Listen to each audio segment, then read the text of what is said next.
At a moment like this, I find myself thinking back to the days when we first launched the nation. That was more than half a century ago. It's hard to believe sometimes that it has been that long.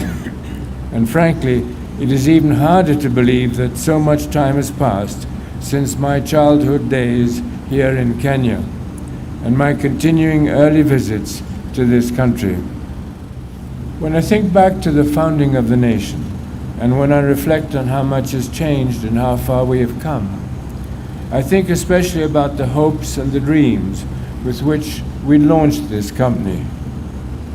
Our goal then was to create a news medium that belonged to the whole of the nation of Kenya. And that, of course, is why we chose our company name.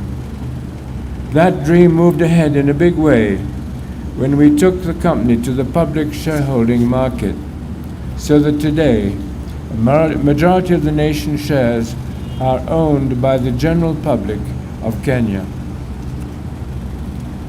Our additional central goal at the time of our founding was to create a news medium that would be truly independent, a place where the public could find a voice it could trust, an objective and thoughtful voice, a voice that would tell people what the facts are as reliably as possible.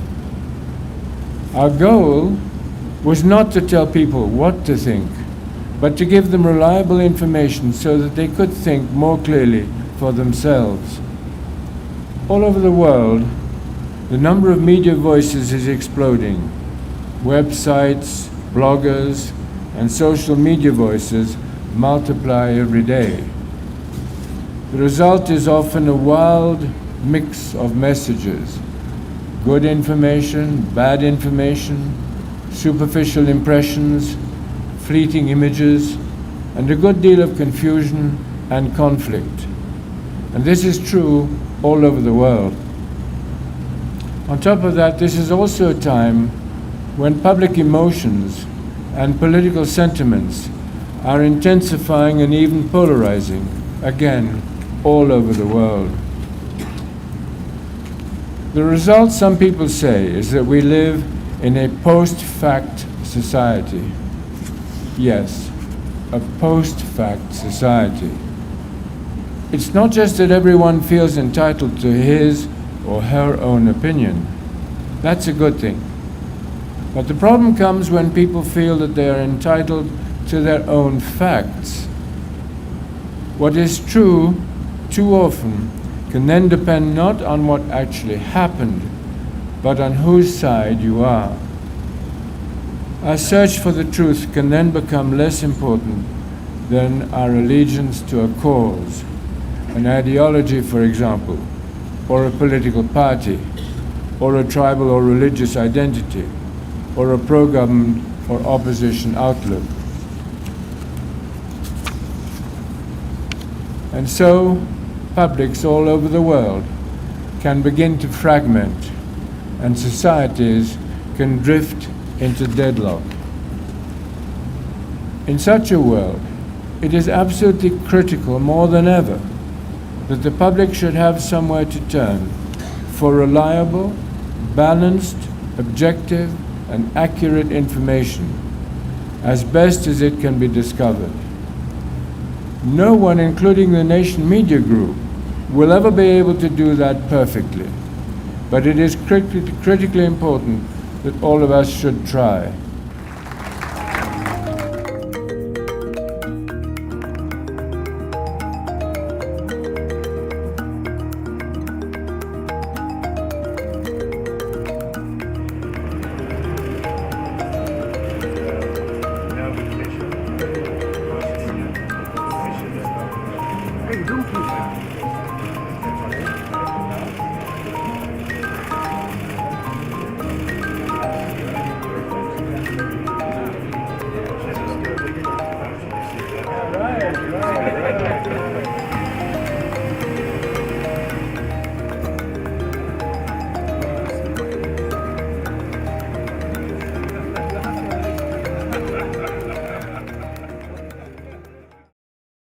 یا علی مدد به همه و خوش آمدید به نسخه این هفته بازتاب از جمعه شبها.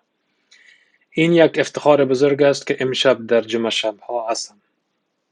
من ناهید ننشی شهردار کلگری هستم. من به تازگی دهمین سال به عنوان شهردار را جشن گرفتم. اما خیلی مهمتر از آن این دومین حضور من در بازتاب جمعه شبها می باشد. بله، یک کم غافلگیر شدم که دوباره مرا دعوت کردند. ولی حالا خوشحالم که در جمع شما هستم. من از استودیوی کاملا مجهز خود اینجا در کلگری با شما وصل هستم. از سرزمین پیمان 7 قوم، نتسی تاپی، مردمی که ما آنها را اکنون مردم کنفدریشن یا بلک فوت می نامیم و همچنین مردم کوهستان یا نکودا، مردم سنگی، مردم بیش از حد شجاع که ما آن را مردم سوتینا می نامیم، مردم متیس که ما آنها را به خاطر ارتباط عمیقشان با این سرزمین احترام میگذاریم. بنابراین من اینجا در استودیوی خانه کاملا مجهز خود که به آن اتاق غذاخوری نیز گفته می شود هستم. زیرا مطمئنا هیچ خانواده اسماعیلی در نسل من واقعا در اتاق غذاخوری غذا نمیخورد. بنابراین من همچنین ممکن است از آن برای چیز استفاده کنم و تا زمانی که من آن گلدان را خراب نکنم فکر میکنم میتوانم به کار خود ادامه بدهم.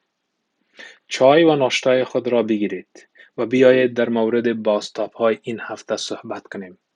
قبل از این که به موضوع این هفته بپردازیم، من میخواهم کمی در مورد ویروس های کرونا و در مورد اپیدمی کووید 19 صحبت کنم.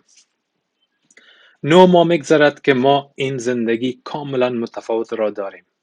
برای بسیاری از ما زمان انزوا و تنهایی زمان ترس بوده است.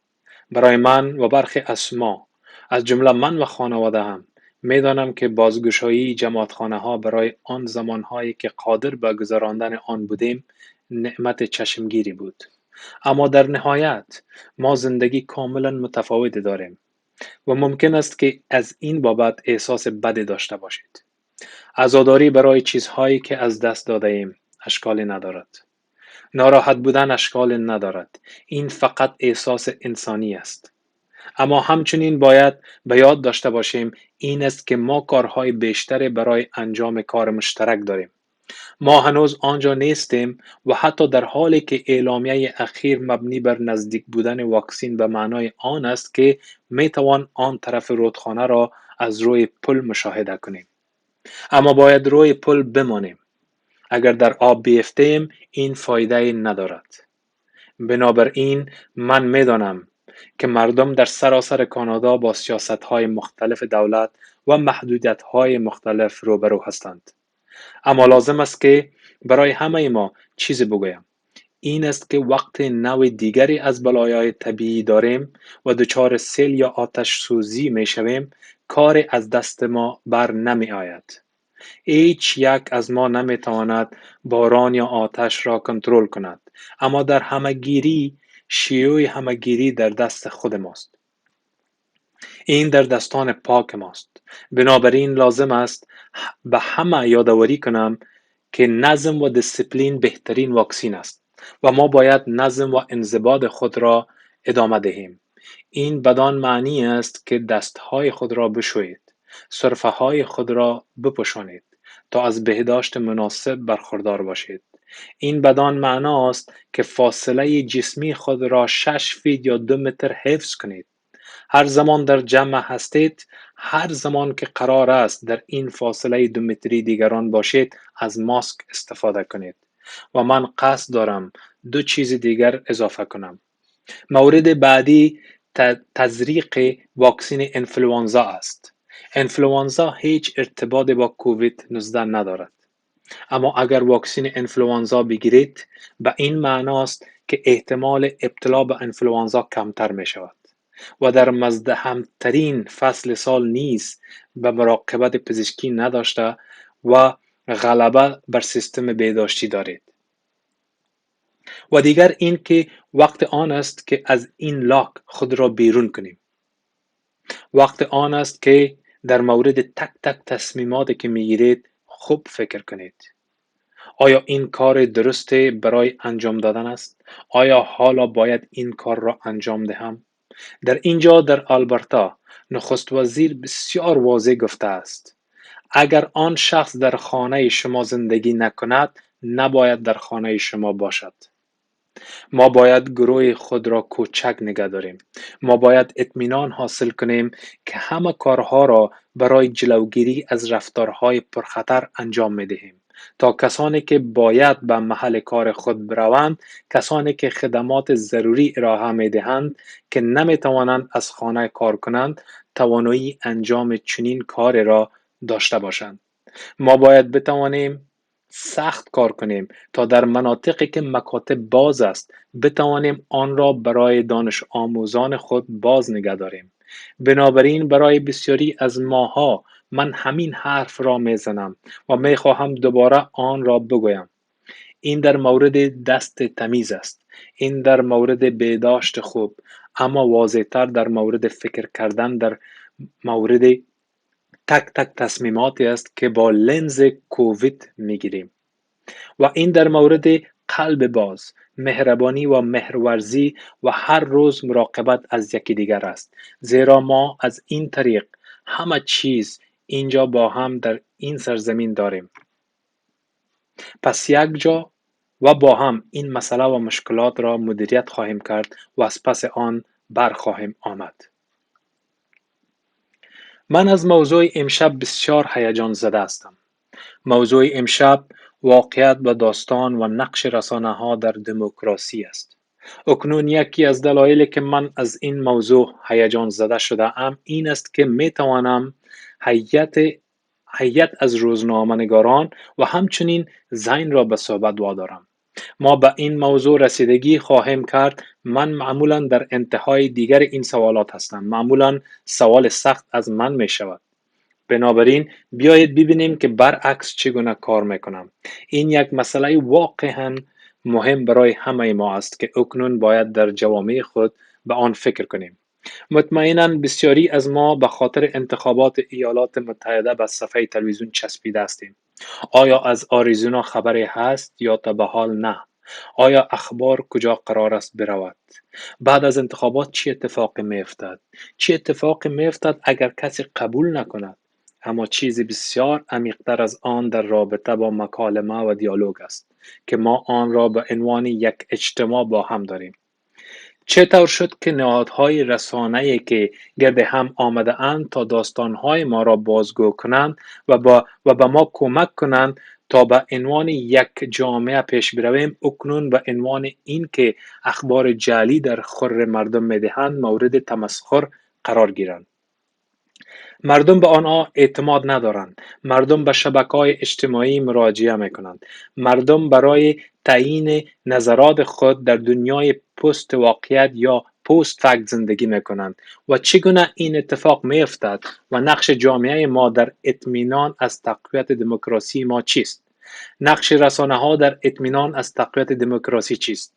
بنابراین مرحله اصلی امروز ما یک پنل باور نکردنی است و من میدانم که شما مانند من احساس غرور میکنید وقتی میبینیم افراد مانند مهمانان بعدی خود در تلویزیون در مورد مسائل مهم صحبت میکنند. وقتی میبینیم افرادی که شبیه ما هستند و از جامعه اسماعیلی هستند و از ما نمایندگی میکنند باعث میشود همه احساس غرور کنیم. و من بسیار افتخار میکنم که امروز گرد هم آمده ایم و آن هم با 2 تن از مشهورترین روزنامه‌نگاران در آمریکای شمالی و همچنین زین.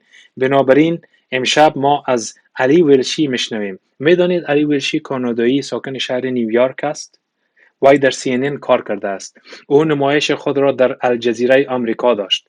وی به عنوان خبرنگار تجارت آغاز به کار کرد و البته از سال 2016 وی یکی از مجریان اصلی MSNBC بوده است.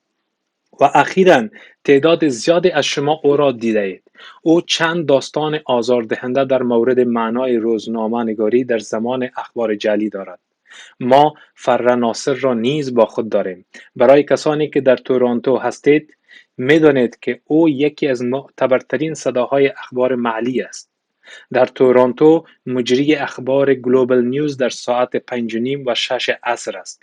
او انتخابات را در هر سطح پوشش داده است. وی تنها بحث شهرداری در انتخابات شهردار تورنتو را تحت پوشش داشت. در 2018 او جریان حمله با موتر وان در تورنتو، نشست G20، دادگاه‌های ترور هدفمند 18 تورنتو را پوشش خبری داد. او پشت سر هم برنده جایزه RTDNA یا سام راس اوارد است و گزارش وی به ویژه در مورد تنوع، شمولیت و نژاد پرستی فوق‌العاده در خور توجه است. بنابراین من از داشتن علی و فرح امروز در کنار ما بسیار خوشحال هستم. ما امروز نیز به طور غیر قابل مترقبه زین ولجی را داریم. ما نمی‌دانیم چرا او اینجا است. او قبلا میزبان بازتاب جمعه شب‌ها بوده است. او روزنامه‌نگار نیست، اما شما همه او را در تلویزیون می‌بینید. با تمام جدیت، زین یک رهبر فوق‌العاده جامعه در اینجا در کلگری است. من افتخار می‌کنم که او را دوست بسیار خوب می‌نامم. دوستی ما بدیهی است که کاملا مبتنی بر شوخی‌های بد با یکدیگر است. وی یکی از اعضای 40 برتر زیر 40 سال بوده است. از نظر حرفه‌ای او یک شرکت استراتژیک و بازاریابی به نام نورث ویدر است که کارهای خارق العاده را برای امور خیریه، غیر انتفاعی، اهداف و وکالت انجام می‌دهد. و اگر طرفدار پادکست باشید می‌دانید که زین میزبان یکی از بالاترین امتیازات پادکست در کانادا است، The Strategists، و همچنین اسپین آف، آنجایی که کانادایی‌ها می‌خواهند با آمریکایی‌ها در مورد زندگی خود صحبت کنند و همین امسال به وی جایزه فارغ التحصیلان دانشگاه آلبرتا اهدا شد. بنابراین با این کار بیایید به پنل برویم. So thank you so much for joining us today. Two of North America's most prominent journalists in local, national, and international news, and also Zain, who I understand owns a television. So I don't want this whole conversation to be about the United States election, but anyone who was watching television on election night and flipping between channels would have seen all three of you, and I thought that it might be fun to start with a little anecdote from there. And plus, I've got Ali Velshi here, so I have to ask him the question that everyone in North America wants the answer to. So we're going to start there, Ali. Did your colleague, Steve Kornacki, ever get to sleep? I made 4 attempts over 5 days to get him to leave. I was marginally successful a couple of times. I got in, got him to leave. He didn't seem convinced that he was leaving. I think I stayed on TV for 2 or 2.5 hours, and he just came back, and he looked exactly the same. As you know, he wore the same clothes for several days. He's just retired his tie now, and it's all ripped up and damaged. But he slept, I think, 4 hours or 5 hours over 5 days. Wow. And I thought the rest of us were staying up late. Why don't I go to each of you, and we'll start with you, Ali. Just give us your favorite anecdote from that long, long election night, and tell us a good story. Go ahead, Ali. You're kidding me, right? There are no favorite anecdotes. This is an extension of a long nightmare for us. I started. One thing I did. I relieve when I can Steve Kornacki at the big board. There are only a few of us who have trained on it, but I actually wanted to be out there. I've spent most of the last few months in different places in America, mostly in swing states, and I ended it up in Philadelphia. And we planned this months ago. Where would I finally be? Where would I be on the last weekend of the election? Where would I be on election night? And I was in the streets of Philadelphia. And whatever ends up happening with this, and however it goes, and there are lots of issues to discuss about misinformation and the anger, the visceral anger in America. 150 million people almost voted. At least you're starting with the idea that people had enough civic responsibility to go to the ballots and vote. Whether they were doing it on bad information is a secondary issue, and we need to deal with that. But being in Philadelphia and watching the record-setting voting through the course of the day, for a lot of people who told me it was their first election, and they were much older than voting age, they were out there, they felt they had a role in the future of America, and regardless of the outcome of the election, it was great to actually see that level of participation. Typically in America, we see about 55%. We probably hit about 65% this time. It's amazing. Farah, what about you? Covering it in a very different way from a Canadian perspective. What was your favorite part of the night or your most interesting anecdote? Yeah, I mean, unlike Ali, this is my first U.S. election covering it from Washington D.C. So it was unforgettable. It was incredible. But I think the thing that I'm going to remember the most is actually not election night. It is Saturday morning when the result was called, and it's because I got to DC about a week earlier, and it was so sleepy, and you could just really feel the anxiety, and people were just anxious, and there was this uncertainty. And then it's like the entire capital of the United States changed in an hour. It was like a different place. There was so much energy. There was really this feeling like everybody was just kind of breathing this like sigh of relief and just exhaling for the first time in a long time. And people were popping champagne, they were dancing in the streets, they were singing. And just seeing that shift is something I'm never going to forget. It was unbelievable. Amazing. Now, I was busy in a city council meeting all evening, and so I was relying on massively refreshing your websites and occasional texts from Zain, who was busy doing commentary that night as well. And when I finally got home, I heard Zain say one of the most thoughtful things I've heard any commentator say that evening about the nature of the referendum that we were witnessing. So Zain, tell us your favorite anecdote and give us the line about the referendum. Well, thank you, Naheed. And I just want to clarify for Jamaati members listening at home, I have two TVs, not just one TV. So I'm doing okay. And in fact, one of those TVs is even a color TV. Okay, so here let me, for the election night for me, it was this moment where I kind of realized that this was not just an election where folks were having a referendum on Donald Trump. They were having a referendum on each other. Because, the first time they elected Donald Trump, you wanted to shake up the system, you wanted a different sort of voltage in Washington, that's fine. But for the second time, you've got 6 years of a track record and 4 years of a presidency to know exactly who this guy is, to know, exactly what he stands for, how he conducts himself, how he thinks about big and small issues, how he thinks about other people. So I think that's going to be the real reconciliation point that's going to extend well beyond the Joe Biden presidency, perhaps, which is, to that point now, that referendum on each other that this election was also about.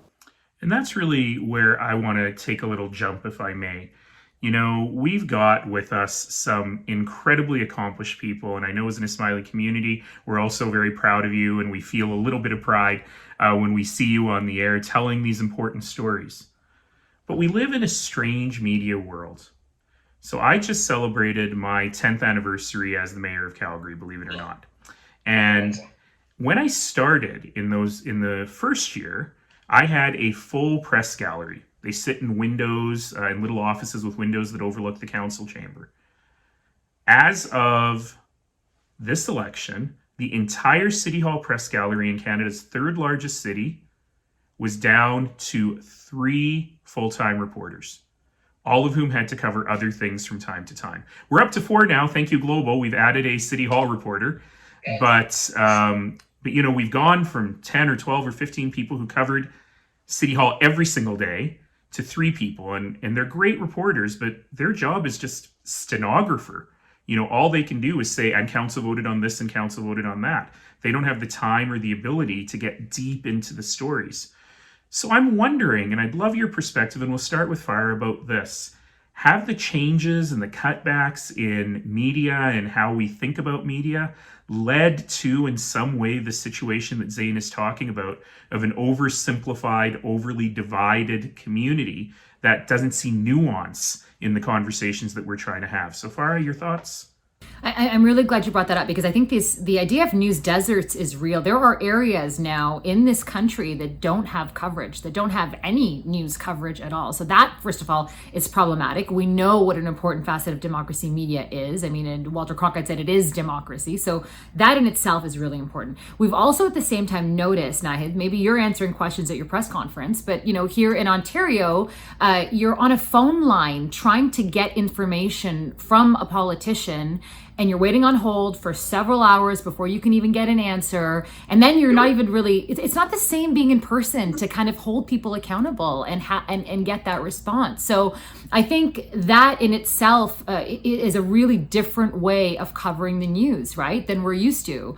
So I think that is one way that I think things have changed. We're doing a lot more with a lot less. News is lean, and there isn't the money that there was in it before. So that's why you're not seeing in the third largest city. It's not just COVID. It's just how things have changed, and that's a real shift in how we've seen the media previously. Now in the States, of course, it's a different story because it is so polarized. I was there, and for the first time, Ali, you'll be interested in this, I spent, however many days, all I was doing, because I couldn't go out and do too many reports. I did a few, but I just sat there and I just flipped between Fox, between CNN, between Ali and MSNBC, and it felt like there was two different worlds. It felt like this was a country, but there was two countries in this one country. Right. And I think that's what's led to a lot of this. I think that the news also should bear some responsibility for the way things are right now. It really is a chicken and an egg situation. Where did it start and where do we go from here? Ali, you've spoken a lot about this. I encourage people to seek out your 2017 TEDx talk. But give us a synopsis of your thoughts on the media and its role in this divided. Well, I think there are two issues. One is, the tagline on the Washington Post says democracy dies in darkness. And what you described at Calgary City Council is it getting darker. The lights are getting, they're not as bright on you. And that's when things can start to go wrong. We have in the United States this problem in multiples. We have a lot of local, not just news deserts, we have places where people think they've got local news because there's still a local newspaper or a local newscast, but it's not from their city. It's not from their town. It's all aggregated information from these news conglomerates. So when I said that we had a 55% average turnout for presidential elections, that's presidential elections. If they're only state elections or House of Representative elections, the turnout is lower. If it's local elections, the turnout is yet lower. And yet that's where everything matters. So what we've done is we've it used to be that people would be in local government and then they would go to other parts of government, but they had the experience of dealing with people who needed their crime dealt with and their ambulances and their garbage and stuff like that. And you would have robust policy discussions around that, or education.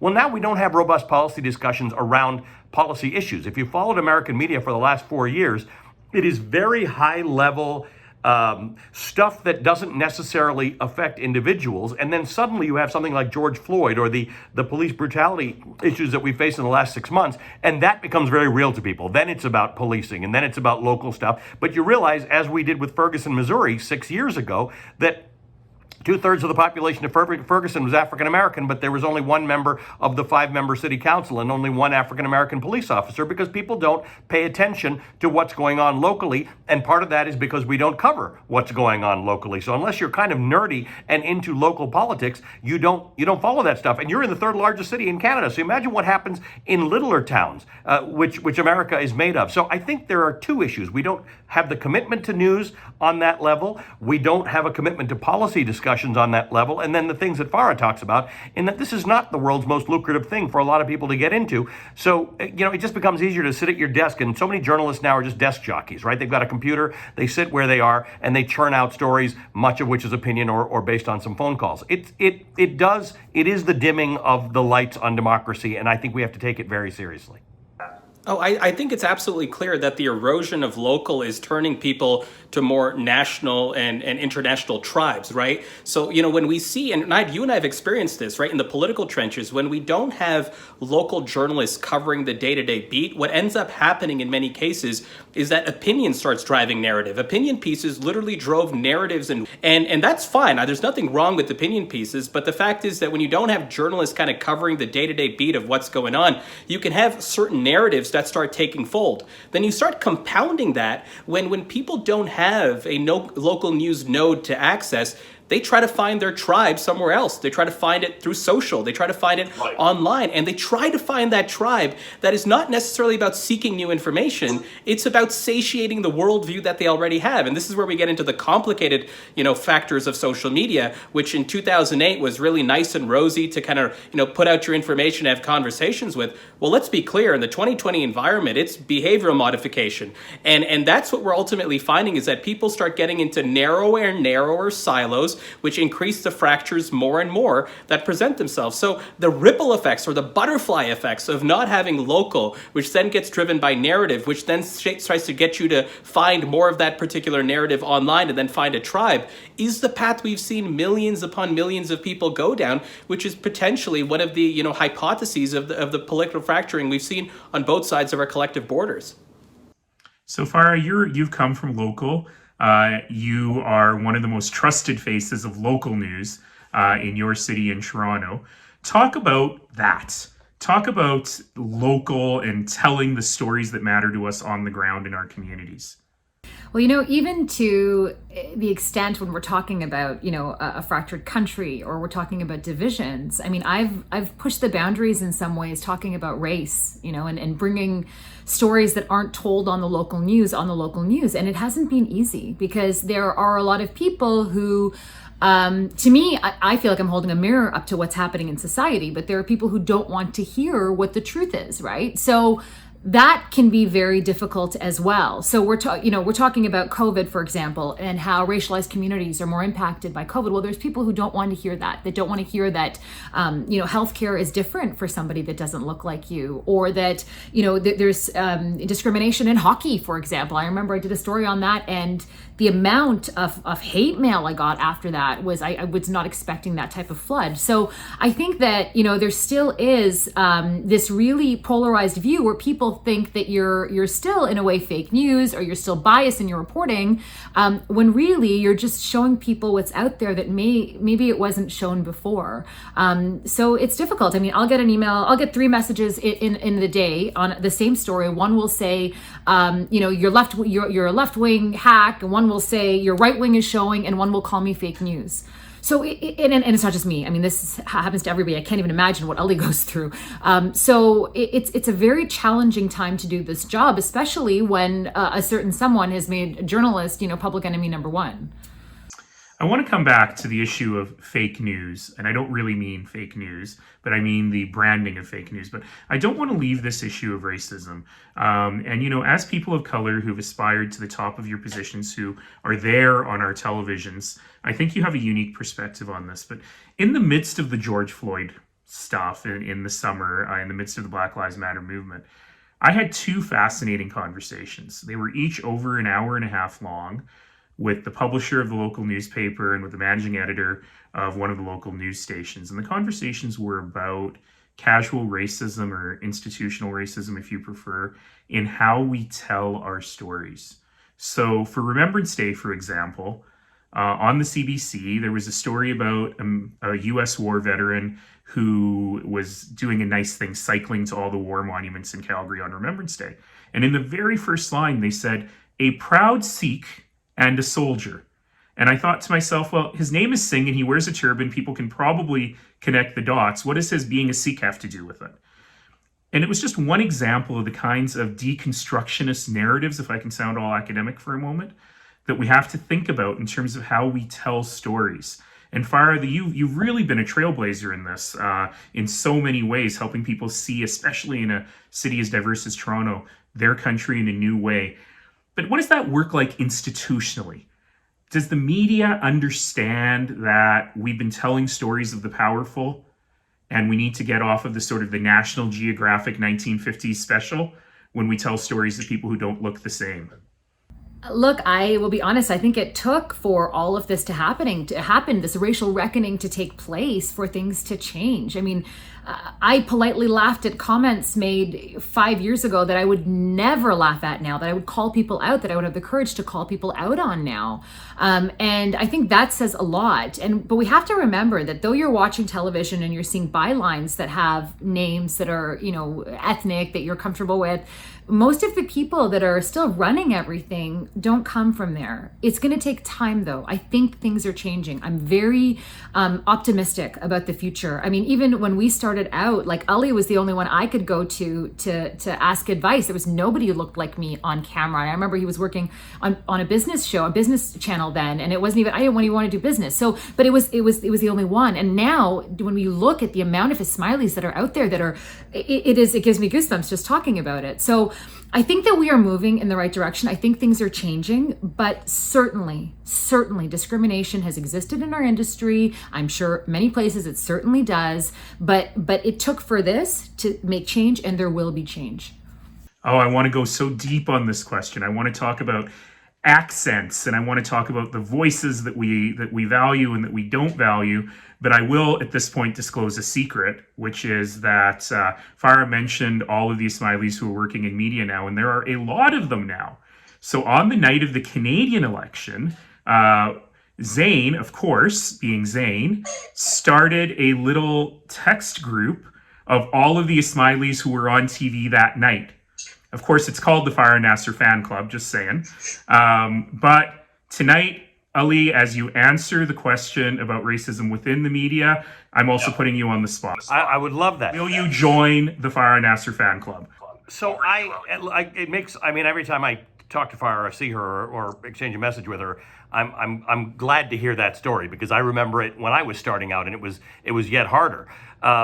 But I think representation is the answer on all of these fronts, because we're talking about racism now, but casual homophobia, casual making jokes about people's weight. The Me Too movement indicated to people that, oh, these jokes you've been making or those comments you've been passing on how someone's dressed, also not appropriate. So we all just have to have this open mind and say, there's so much out there we don't know, and we don't know because we didn't invite the people to the table to have the conversation. So now in newsrooms, if you have the representation, you just learn things you didn't know before. You learn what you don't say and what's inappropriate to people. I remember saying something about transgenders, I think I said on TV, and I got all these things. They don't call people transgenders, you call them transgendered people or transgender people. It's like, okay, great, now I know it, now I will do it right. But the things that I have said in my past that I didn't know were even wrong because there was no one there to tell me that it was wrong, now that all changes. And the decision you have to make now as journalists, as the consuming public, is what side of that do you want to be on? Do you want to sit there and say, that's interesting, I didn't know how that worked, thanks for telling me, or let's discuss it? Or do you want to say, don't change my worldview, don't change my reality, because that's not how I learned it, so it can't be true? So Zain, how do we get those stories into the media so the media feels more authentic to all of us? Yeah, and I think it starts, Naheed, with this conversation that, and I think Ali and Farah are excellent examples of this, that people that look like us aren't just there to cover stories about people who just look like us. And I think that's one of the biggest mistakes that I've kind of seen, is just an assumption. When our prime minister during the last federal election had a scandal, the blackface, brownface scandal that was going on, I had 24 media appearances over the next 2 days, and I wasn't the only racialized or brown or black person that had those appearances. If you just walked by the hallway at the CBC or at the CTV and you just looked up, there's probably a black or brown person commenting on what happened. And then guess what happened, Naheed? 2 days later, the story went away, and all those people who provided excellent commentary just because they had a brown or black face were nowhere to be seen. They were excellent at providing commentary on so many things. They were educated professors. They had lived experience. They had, so much texture and depth. But guess what? They were only brought in to comment because guess what? The face of that guy matched the face of you. And I think, there is a real sort of opportunity here to do that. Per Farah's point of saying, how do we get more and more people, not just at the table, but controlling the decisions of the agenda that gets put on that table. Thank you so much for that. I want to make sure that we get into another conversation here. And that really is that when you think back and you think of Walter Cronkite, as Farah has alluded to, or Lloyd Robertson, or Peter Mansbridge, notice these are all white men I'm talking about, but my point is that these were, Barbara Walters, we'll throw a white woman in there. These are trusted voices, right? These are the voices that people turned to when they needed to know the truth. And now we live in a world where, frankly, I am scared for Farah and Ali when they're out on the street covering something, because I don't know what people are going to say. They're going to talk about the fake news.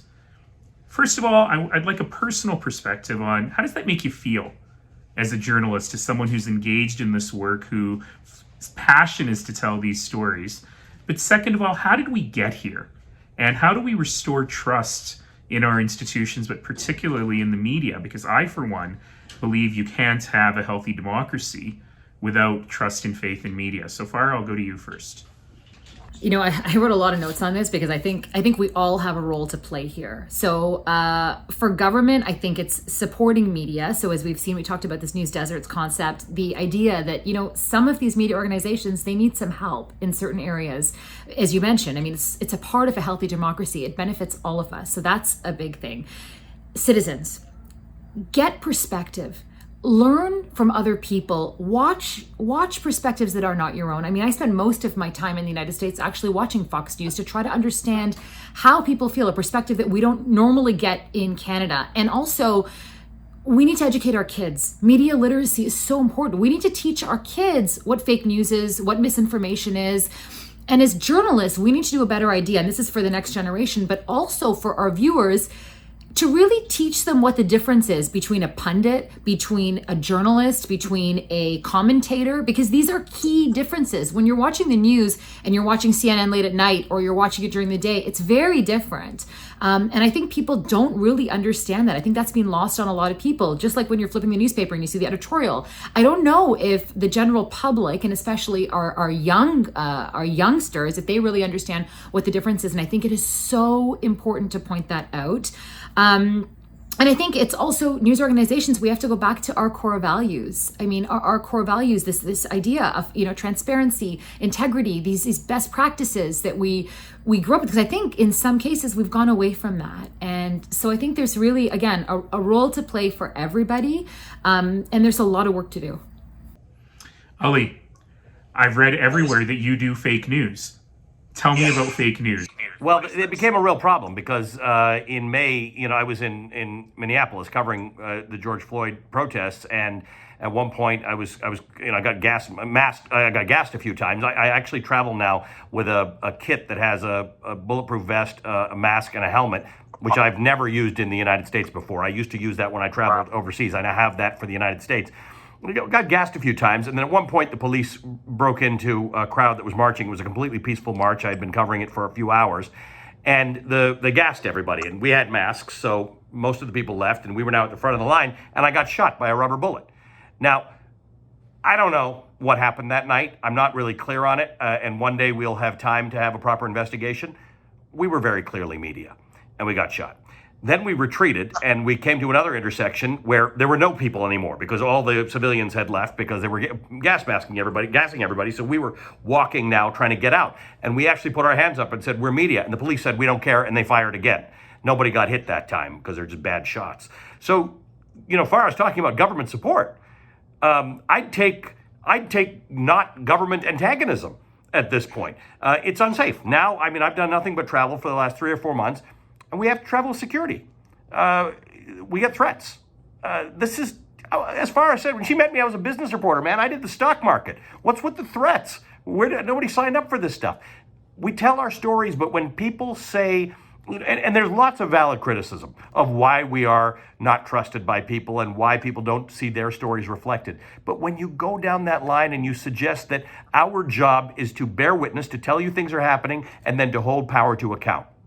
And when the government interferes in your ability to do that, and when leaders start doing that, that's when it starts to break down, because there are a whole lot of people looking for answers and looking for people to blame. And when you make that the media, and I don't care whether it's my media or somebody else's media, there were a number of reporters from other outlets, most of whom report on me critically, who were arrested during protests. And I was out there, trying to defend their First Amendment rights. You don't shut the media down. You argue in the arena of discussion, of ideas, right? Like you do, Naheed. That's what we should be doing. If there's an argument to be had about why we are covering things the way they are, we should have that discussion openly. But things have taken a dark turn, and it is worrisome, because there are a lot of my colleagues I know who say, I didn't sign up for this, and I'm not looking for this.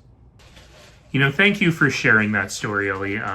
It's a shocking one, and I'm happy that you were willing and courageous enough to tell us about that one thing that happened to you that is emblematic of so many other things. It happened to a lot of my colleagues too. I mean, there were in that week alone, there were 300 instances of police violence against reporters. So I got off easy. Well, you got shot. I don't know that that's that easy. But I think that, Zain, I want you to touch on one thing, because then I want to go to a little news you can use in terms of what we need to do to strengthen our media and our democratic institutions. But Zain, I'm going to ask you a very basic question, which is, what's the role of media in strengthening our institutions, and particularly in strengthening our democracy?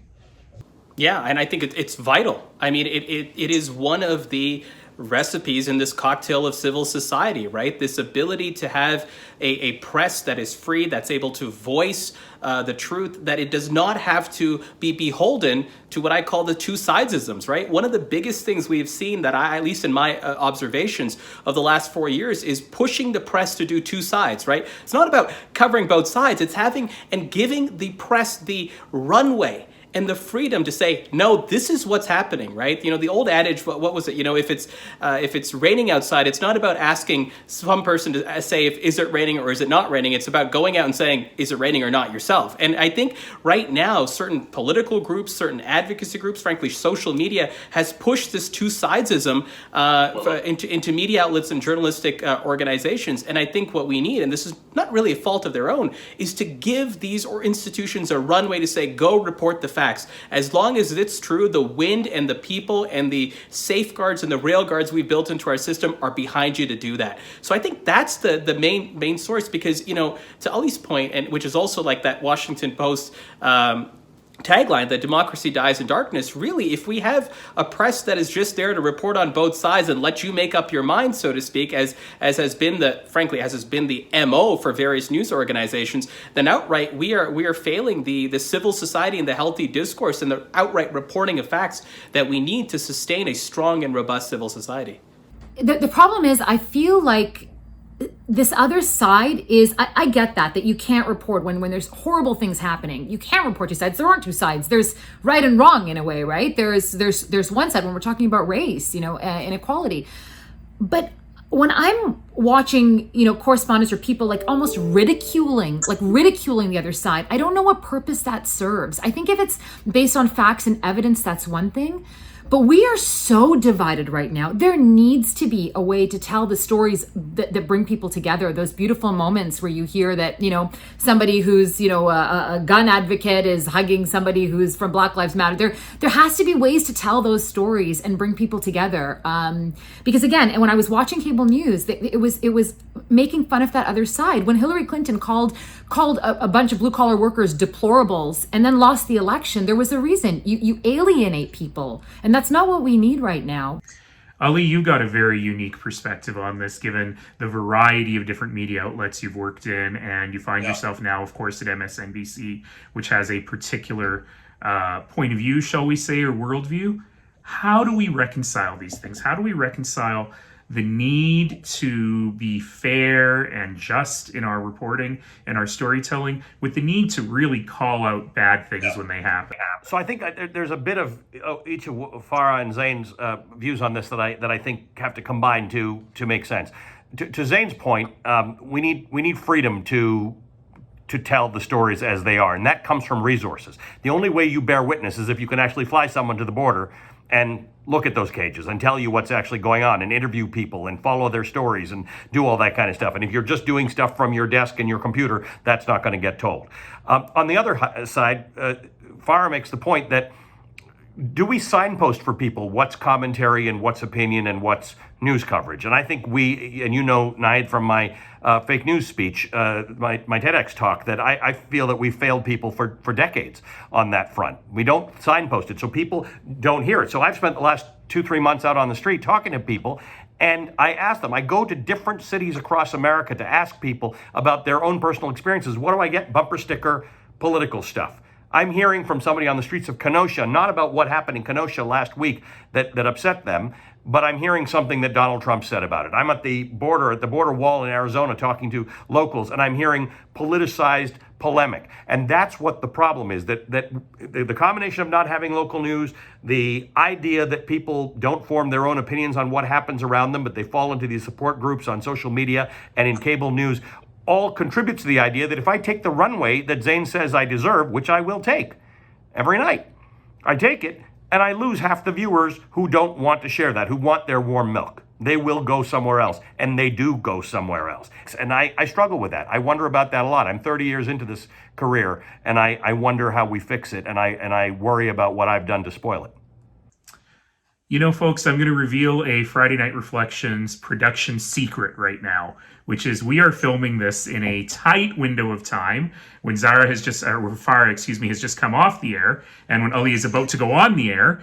So we don't have a ton of time, though. I think this could go on all night. This is amazing. My heart is racing with the intellectual things that are happening in this panel right now. But let's end on some news you can use, if you like, which is I'm going to ask each of you in turn, starting with Farah.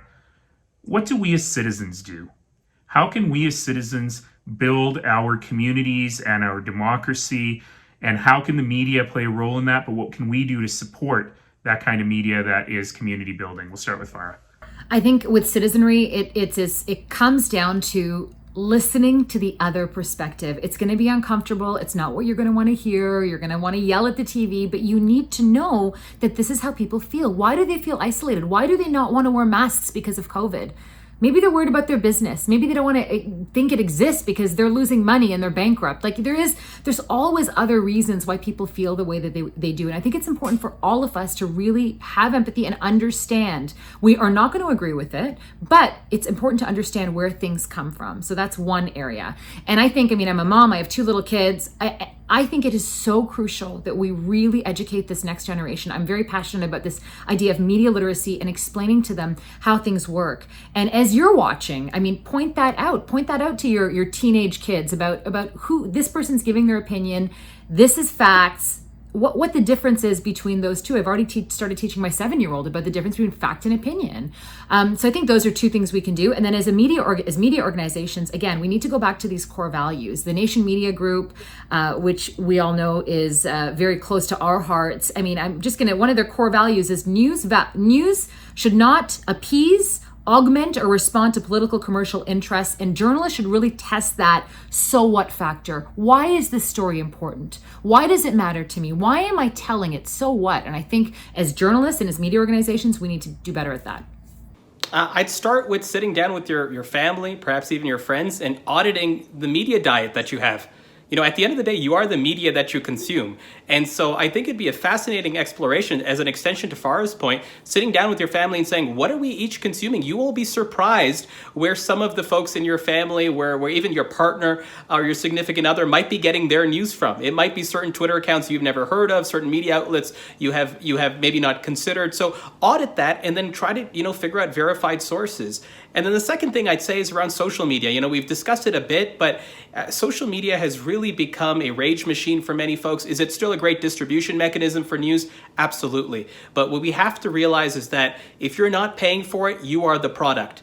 And what these platforms have figured out is that by putting anger and rage into the zeitgeist, into micro cuts of fake news, that which, by the way, is not easy to discern. That's one of the things we should talk about, is that fake news online is really, really hard to discern. But go with verified sources and understand that everything on social media that you see, especially with products that you're not paying for, you are being commoditized on, and to recognize that. Ali Velshi, last word to you, but as I ask you that, I know that the audience will abandon us and go for their warm milk if I don't ask you from your vantage point, what's going to happen in the United States? How are we going to get out of this crazy situation we're in? So talk to us about what citizens can do and give us your opinion on that. December 13th, the Electoral College is going to vote for the next president of the United States. And with some luck, all of this stuff that's going on right now will be over by then. So I'm very worried about what this portends for American democracy. But to the point about news you can use, think about your cell phone, right? The way the cell phone figures out where you are and which tower to use is it's always got to have 3 towers. It triangulates where you are. If you have 3 points in space, you always know where you are. So triangulate your information the same way. When you see something, make sure you can find it somewhere else. So the guy who went to that suburban DC pizza parlor because he thought that Hillary Clinton was running a pedophilia ring in it, he went with a gun. And he actually thought he was going to save little children. He thought he was doing something good because he had bad information. Now, just make sure before you, and that's an extreme example because generally people don't respond to the news by taking a gun and going to do something, but we all respond to the news somehow in our conversations or in our voting. So try and find the information somewhere else, even if it's from a different perspective. If you at least understand that 2 different people are reporting on this from 2 different organizations, from 2 different perspectives, at least the story, the underlying story might be true. I don't know that social media is compatible with democracy. I really worry about whether in the end it has really removed us from reality. I remember when the internet started, because I was just starting as a reporter at the time, and when it became popularized and cell phones were started and we would get browsers on our computers at work, I remember thinking, no one will ever be able to lie again. This is the best thing that ever happened. Social media came out. If you tell a lie, they're all going to call you out for it, and that's it. I had no idea. I was so naive. I had no idea that you'd be able to lie better and louder and faster and more effectively than you ever could before. So I think we all we can't fix society. We can fix our own consumption habits. Just like your cell phone, triangulate your information and at least know that what you're consuming is true, then formulate an opinion on it. Thanks so much, Ali. I said that would be the last word, but man, that was amazing. So I do want to give Farah and Zain one last chance for any final words. First to you, Zain. No, I'm good. Thank you for this excellent conversation. I think we find a very interesting space we're in right now, and I think it's with the leadership of folks like Farah and Ali who are not just pushing the stories that matter, but pushing the editorial decisions that matter to get us the stories, to unearth those stories that makes our democracy and civil society richer. So thank you for the incredible conversation. I just want to kind of go over the point about social media because I think that's where a lot of people get their news. And I think what Zain said is so correct. I mean, if you're not paying for news, you're the product. And, we're in this place where we just need like this, as Ram calls it, Nescafe journalism, right? We just need this hit. We just need to know what's going on, but really dig deeper. And if anybody watching is part of a social media company, take some responsibility. I mean, figure out these algorithms to kind of widen the perspective, because again, these are echo chambers. You are following people from Jamaat Khana, people that are your friends, and you're getting one perspective. It's not the perspective of everybody. And keep that in mind as you're reading this. Have that knowledge as you're going through social media. Thank you so much. People often think that politicians and the media are at odds. And certainly we've seen a lot of that with politicians of all stripes recently. But I want to say something that I don't often get to say as a politician, which is I want to say to you all, thank you. Thank you for the work you do. Thank you for shining a light in a very dark and cold world sometimes, and for continuing to tell the stories that connect people to their communities, because ultimately that is what builds us together as a community. So Farah Nasser, Ali Velshi, Zain Velji, thank you so much for spending your time today. Thank you for giving people who thought they were going to have a nice quiet reflection with their chai and naan khatai a huge amount of things to think about, and thank you for the work you do every single day. چه فوق‌العاده! این خیلی عالی بود. مغز و قلبم می‌تپد. چه پنل فوق‌العاده‌ای! و دوباره از اعضای جلسه که به ما برای این گفتگوی با شکوه پیوستند متشکرم. آیا توجه داشتید که علی ولشی هرگز به سوال مستقیم من درباره کانون هواداران فرا ناصر پاسخ نداد؟ امیدوارم امشب فرصت برای دیدن پیشنمایش داشته باشید. من میدانم که همه ما وقتی میبینیم روزنامه‌نگاران اسماعیلی اخبار را پوشش میدهند احساس غرور میکنیم و از اعضای جماعت که در روزنامه‌نگاری کار میکنند در اینجا یک تیم بسیار خوبی داریم و من میدانم که ما به تک تک آنها و کاری که آنها به نمایندگی جامعه و بیان داستانهای ما را دارند افتخار میکنیم. بنابراین مثل همیشه بازتاب جمعه شبها بدون بیان موسیقی عالی نخواهد بود و ما همین حالا می خواهیم برای بالا بردن آب و هوایتان به آن سمت برویم و فقط از شما می خواهیم مراقب صحت و سلامتی خود و فامیل و جامعه خود باشید. با دستهای پاک و قلبهای باز و جمعه آینده در بازتاب جمعه شبها شما را می‌بینیم. علب خاشن، خدا حافظ. علی مولا، علی مولا، علی علی مولا، علی علی مولا. मैं विरद करूं दम अली अली, हर सांस करूं बस अली अली, तू ही मुर्शिद मेरा अली अली, बस अली अली अली अली अली अली। मैं विरद करूं दम अली अली, हर सांस करूं बस अली अली, तू ही मुर्शिद मेरा अली अली, बस अली अली अली अली अली अली। मोमिनों के अमीर है अली अली, वलियों के वली है अली अली, सखियों के सखी है अली अली, बस अली अली अली अली अली अली। मैं विरद करूं दम अली अली, हर सांस करूं बस अली अली, तू ही मुर्शिद मेरा अली अली, बस अली अली अली अली अली अली। मैं विरद करूं दम अली अली, हर सांस करूं बस अली अली, तू ही मुर्शिद मेरा अली अली, बस अली अली अली अली अली अली।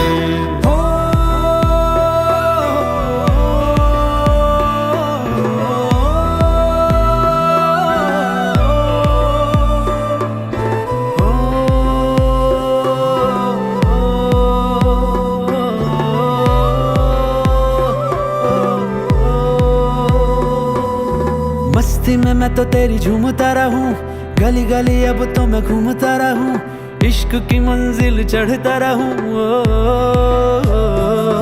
मैं विरद करूं दम अली अली, हर सांस करूं बस अली अली, तू ही मुर्शिद मेरा अली अली, बस अली अली अली अली अली अली। मैं विरद करूं दम अली अली, हर सांस करूं बस अली अली, तू ही मुर्शिद मेरा अली अली, बस अली अली अली अली अली अली। मुश्किल कुशा है अली अली, शेरे खुदा है अली अली, लाफता इल्ला है अली अली, बस अली अली अली अली अली अली। मैं विरद करूं दम अली अली, हर सांस करूं बस अली अली, तू ही मुर्शिद मेरा अली अली, बस अली अली अली अली अली अली। मैं विरद करूं दम अली अली, हर सांस करूं बस अली अली, तू ही मुर्शिद मेरा अली अली, बस अली अली अली अली अली अली। मौला अली मौला अली मौला अली मौला अली मौला अली मौला अली मौला अली मौला अली अली अली अली अली अली अली अली अली अली अली अली अली अली।